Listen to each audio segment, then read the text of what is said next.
नमस्कार सर, नाम क्या होगा आपका? मेरा नाम मानिक शर्मा है। क्या लग रहा है कि जो मर्द को दर्द नहीं होता, ये जो लाइन है ये सूट करती है मर्दों पे?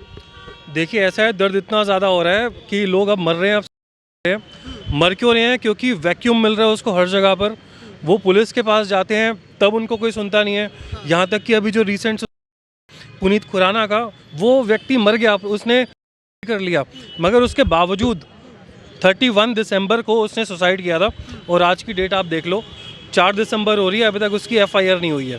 मतलब व्यक्ति मर गया, मरते मरते अपना ड्राइंग डिक्लेरेशन लिखा क्या, उसने तो वीडियो अपना बनाया है, वो तक पुलिस छुपा रही है। और उसके बावजूद जो है वीडियो सामने नहीं आने वीडियो सामने अभी तक आने नहीं दी। हमने एक केस और भी कवर करा था, जो था बंगाल का आरजीकर मेडिकल कॉलेज।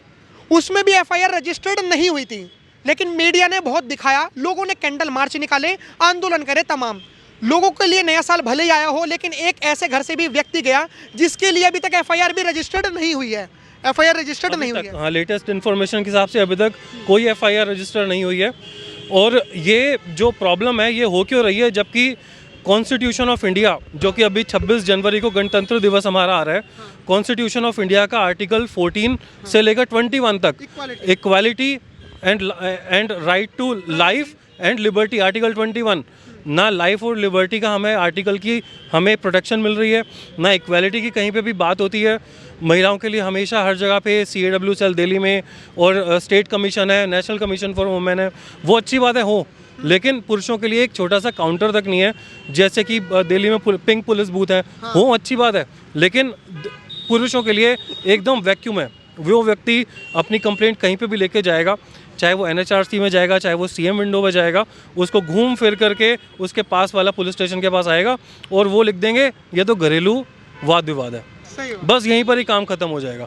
बल्कि ऑन दी अदर हैंड, जब वाइफ कुछ भी कंप्लेंट कर दी कि जो है, चाहे वो सच्ची हो चाहे वो झूठी हो, उसके बाद पूरा प्रशासन एकदम ऐसे तैनात हो जाएगा कि पता ही नहीं क्या हो गया। DCP के पास रिपोर्ट जाती है, DCP के पास रिपोर्ट जाती है, और सब लोग जो है उसका प्रेशर बनाने के लिए कभी मजिस्ट्रेट की तरफ से भी लेटर आता है, जो कि अच्छी बात है, हो उसमें कोई बुराई नहीं है। लेकिन vacuum of law, vacuum of police action जो कि पुरुषों के लिए होता है, that is example of misandry. Misandry means पुरुष के लिए नफरत ड्यू टू पता नहीं क्या वजह है, जबकि हम लोग सब इतना काम करते हैं, आप इतना काम करते हैं, और हम भी इसी देश के नागरिक हैं, तब भी ये सब होता आ रहा है, पता नहीं कब क्या होगा। देश के एक नागरिक के पास इतने कानून है और दूसरे नागरिक के पास कुछ भी नहीं है। अभी हम एक भारतीय न्याय संहिता के कुछ कानून देख रहे थे। हमने उस कानून में ये जाना कि अगर कोई भी मर्द, अगर कोई भी अपने मतलब औरत के साथ अगर शादी का झूठा वायदा करके अगर उसके साथ सेक्स करता है, तो उसे लगभग 7 से 10 साल की सज़ा है। लेकिन अगर वही औरत अगर झूठा शादी का वादा करके मर्द के साथ सेक्स करती है, तो उसमें कोई भी अपराध नहीं है, कोई भी कानून उसके खिलाफ नहीं जाता। क्या इक्वालिटी यही है?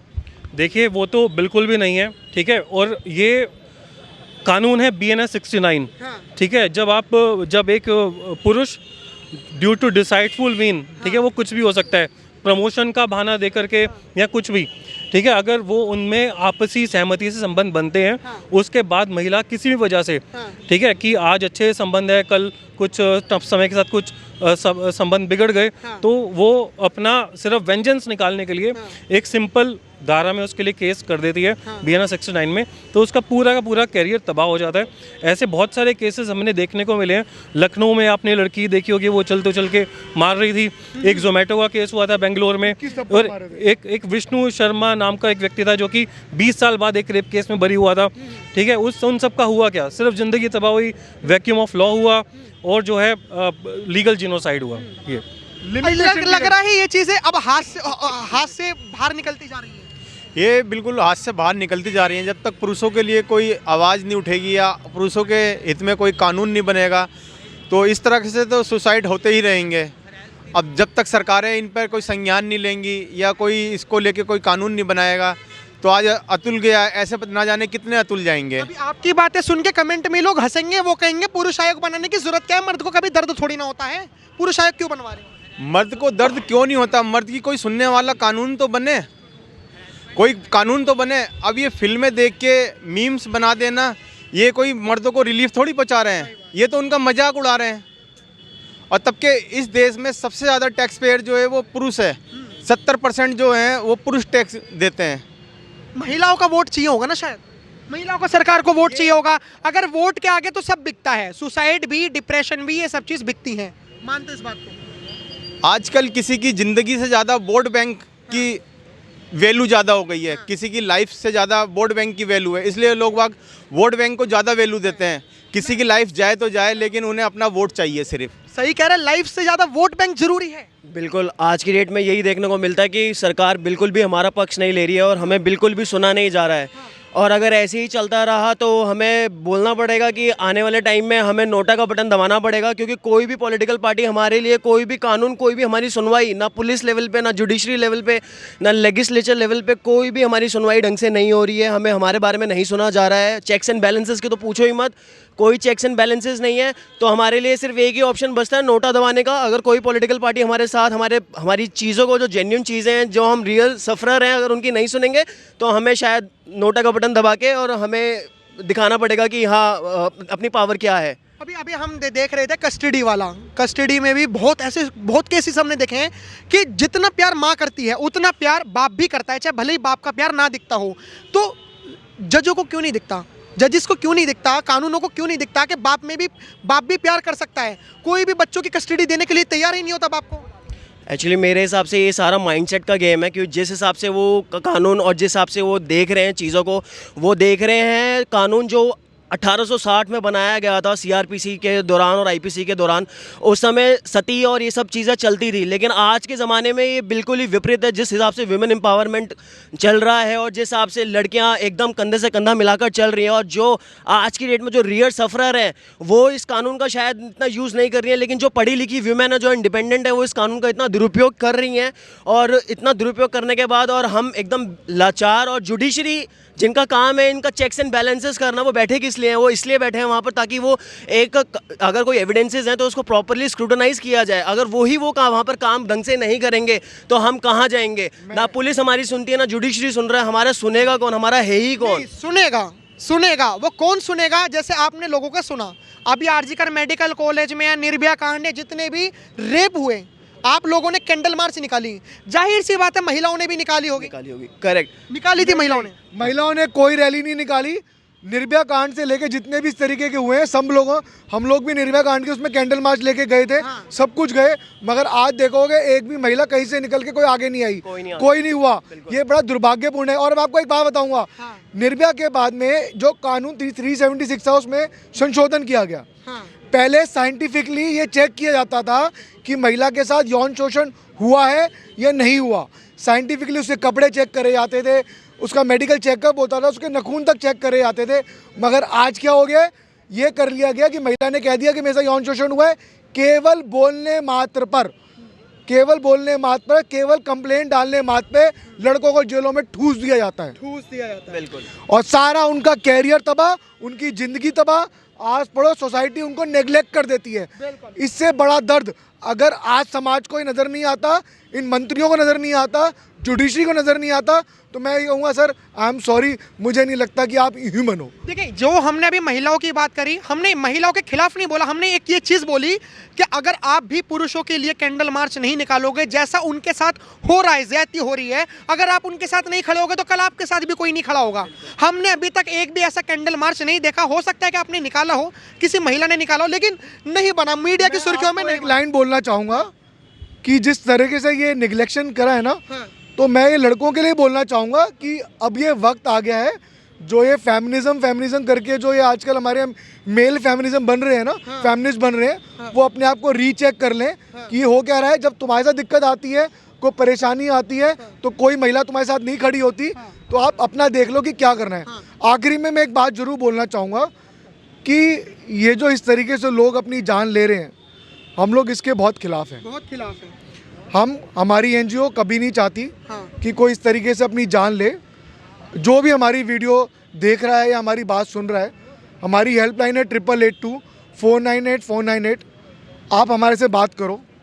हमारी संस्था कोई पैसे नहीं लेती, हम लोग बिल्कुल निःशुल्क, बगैर किसी के जाति धर्म देखे, कोई चीज़ बगैर जज करे हम आपकी बात सुनेंगे।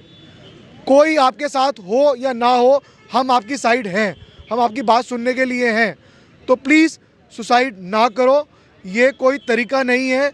और जिस तरीके से हमारा समाज चल रहा है, बहरा गूंगा ये सब है, आपकी जान जाने से कुछ नहीं होने वाला।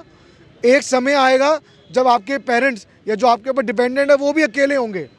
और कानून के जो केसेस हैं ना, ये जो 498 ये सब चल रहा है, ये चलते रहेंगे।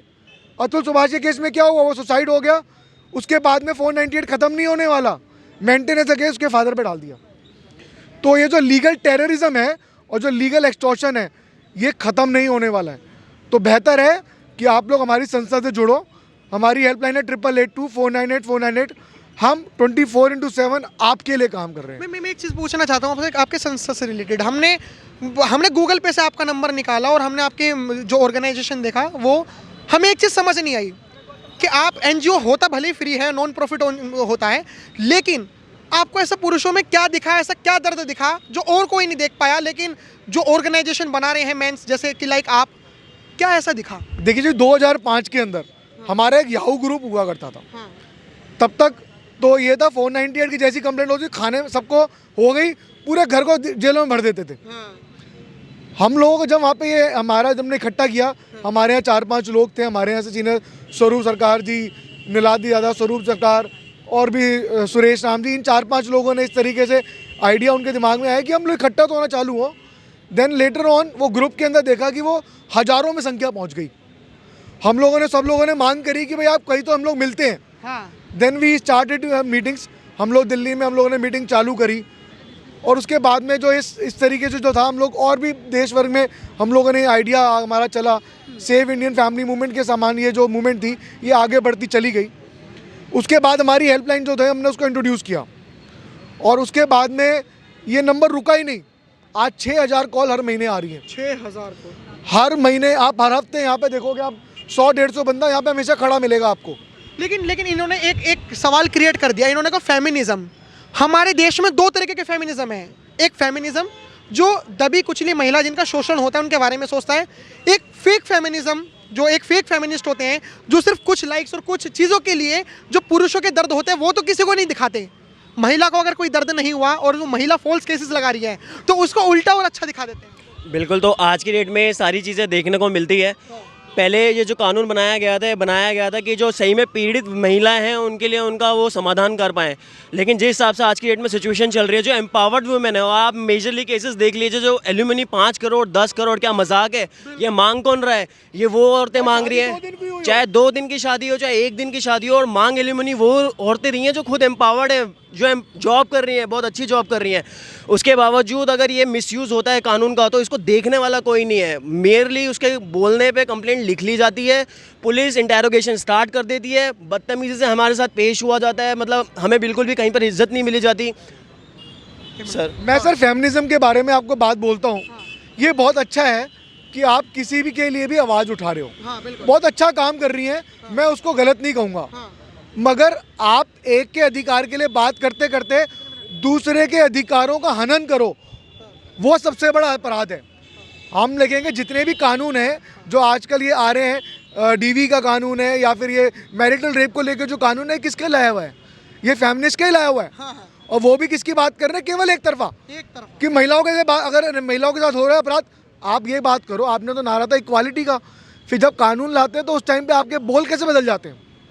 तो ये बहुत ज़रूरी है समझना कि फेमिनिज्म है क्या और फेक फेमिनिज्म क्या है। हमने एक सवाल तो यहाँ पे जाना, हमने ये जाना कि जो लोग दहेज का विरोध करते हैं वो एलिमनी का समर्थन कैसे कर सकते हैं। अगर एलिमनी देनी भी चाहिए तो उन्हें देनी चाहिए जो महिला कमाती नहीं है, जो महिला बेरोजगार हैं, जो कमा नहीं सकती। आपको भी लगता है कि एलिमनी उन्हें ही देनी चाहिए, सबको नहीं देनी चाहिए? सर एलिमनी का तो ये है कि सबसे पहले तो सारी बातें सब कर चुके हैं। मैं तो एक उपाय की बात करना चाहूँगा। एक ही बात को बार बार रिपीट करने से क्या मिलेगा? सबसे पहले तो ये कानून बने थे 1984 और मिड-90s में, जब सच में औरतें, लेडीज़ घर पे ज़्यादा रहती थी, बच्चे संभालती थी, तो उनको मेंटेनेंस का लिए थोड़ा सा उनके लिए हिसाब किताब रखा जाता था। लेकिन अब बात हो रही है 2024 की। अब मैन्युफैक्चरिंग के साथ साथ सर्विसेज इंडस्ट्रीज़ भी इतनी ग्रो कर रही हैं कि वुमेन काम कर रही हैं, जॉब कर रही हैं, बिजनेस कर रही हैं। ठीक है, तो समय समय पे कानूनों में अमेंडमेंट हुए हैं। अब समय आ गया कि जितने भी फीमेल के फोकस कानून हैं, वुमेन सेंट्रिक कानून हैं, उनमें अमेंडमेंट किया जाए। हमारी सिर्फ एक छोटी सी मांग है, जैसे डोमेस्टिक वायलेंस का केस है, डोमेस्टिक वायलेंस एक्ट में मेल के खिलाफ रखा गया है कि सिर्फ आदमी ही औरत पे डोमेस्टिक वायलेंस कर सकता है। तो हमारी छोटी सी रिक्वेस्ट है कि वहाँ से मेल जेंडर हटा के उसको जेंडर न्यूट्रल कर दिया जाए, वहाँ से स्पाउस कर दिया जाए। जितने भी हस्बैंड वाइफ के केसेस हैं स्पाउस कर दिया जाए, ताकि जो मेल के ऊपर डोमेस्टिक वायलेंस होता है औरतों के द्वारा, मेल भी थाने जा सके और अपने डोमेस्टिक वायलेंस के केस को महिलाओं के खिलाफ कर सके। आखिरी सवाल हमारा ये है, आप उन लोगों फेक फेमिनिस्ट के लिए क्या कहना चाहोगे जो पुरुषों के साथ जो अत्याचार होते हैं वो तो नहीं देखते और मतलब फेक फेमिनिज्म फैलाते हैं, फेक फेमिनिस्ट होते हैं? देखिए, मैं उनको तो यही बोलूँगा कि आपको, मैं तो क्या ही बोलूँ, आप खुद ही अपने आप को देखो, ठीक है, खुद का अपना एक बारी शीशा देखो, ठीक है, आप कर क्या रहे हो, क्योंकि आप जो आज बीज बो रहे हो ना, वो उसमें कल आपके आने वाली जो जनरेशन है वही फंस रही है, ठीक है। लोग शादी करना छोड़ रहे हैं, जापान का डिक्लाइन जा रहा है पॉपुलेशन, इंडिया में पहले सेक्स रेशो थी जिसमें पुरुष ज़्यादा थे, आज का सेक्स रेशो आप देखोगे NHFS का जो सर्वे आया है उसमें सेक्स रेशो फीमेल का ज़्यादा है। दैट इज़ ओके, उसमें कोई बुराई नहीं है, बट फेमिनिज्म जो है, इज़ इट पुरुष को मारने के लिए है क्या? बस ये है। पुरुष को मारने के लिए फिलहाल कौन मार रहा है और कौन नहीं मार रहा, हमारा संविधान जीने का तो अधिकार देता है लेकिन मरने का अधिकार नहीं देता। लेकिन जब व्यक्ति मरता ही उन कानूनों से है जिनका मिसयूज करा जा रहा हो और वो कानून अच्छे के लिए निकल रहे हो, तो ये जाहिर सी बात है कोर्ट को भी और जजेस को भी सोचने पर मजबूर करती है। फिलहाल आप क्या राय रखते हैं हमें कमेंट बॉक्स में जरूर बताएं। देखते रहे खबरें भारत। धन्यवाद। जय हिंद।